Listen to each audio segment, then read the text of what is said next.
പലരും വിദേശ രാജ്യങ്ങളിൽ നിന്നും വരുമ്പോൾ മദ്യം കൊണ്ടുവരാറുണ്ട്. മദ്യം എങ്ങനെ പാക്ക് ചെയ്യണം, എത്ര മദ്യക്കുപ്പികൾ കൊണ്ടുവരാം, വിമാനയാത്രയിൽ മദ്യപിക്കാൻ കഴിയുമോ എന്നിങ്ങനെ ഒരുപാട് സംശയങ്ങൾക്കുള്ള ഉത്തരമിതാ.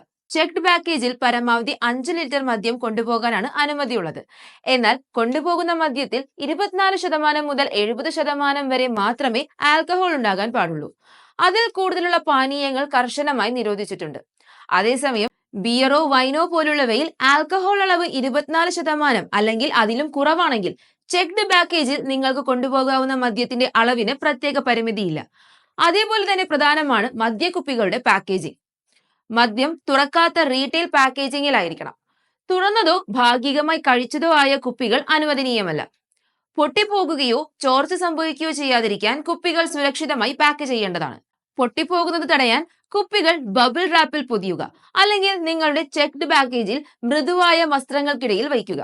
സാധാരണയായി വിമാനങ്ങളിൽ യാത്ര ചെയ്യുമ്പോൾ കയ്യിൽ കരുതുന്ന ബാഗിൽ മദ്യം കൊണ്ടുപോകാൻ അനുമതിയില്ല. എന്നാൽ സെക്യൂരിറ്റി ഹോൾഡ് ഏരിയയിൽ നിന്നോ ഡ്യൂട്ടി ഫ്രീ ഷോപ്പുകളിൽ നിന്നോ വാങ്ങിയ മദ്യം ഇത്തരത്തിൽ കൊണ്ടുപോകാൻ സാധിക്കും. അടുത്തതായി വരുന്ന സംശയം വിമാനങ്ങളിൽ മദ്യം കഴിക്കാൻ സാധിക്കുമോ എന്നാണ്.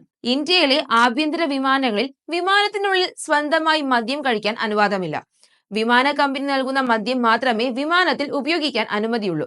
യാത്രക്കാരൻ ലഹരിയിലാണെന്ന് സംശയിക്കുകയോ മദ്യം കഴിച്ചതുകൊണ്ട് സുരക്ഷാ അപകടം ഉണ്ടാവുകയോ ചെയ്താൽ ബോർഡിംഗ് നിഷേധിക്കാനോ മദ്യം കണ്ടുകെട്ടാനോ ഉള്ള അവകാശവും എയർലൈൻസുകളിൽ നിക്ഷിപ്തമാണ്.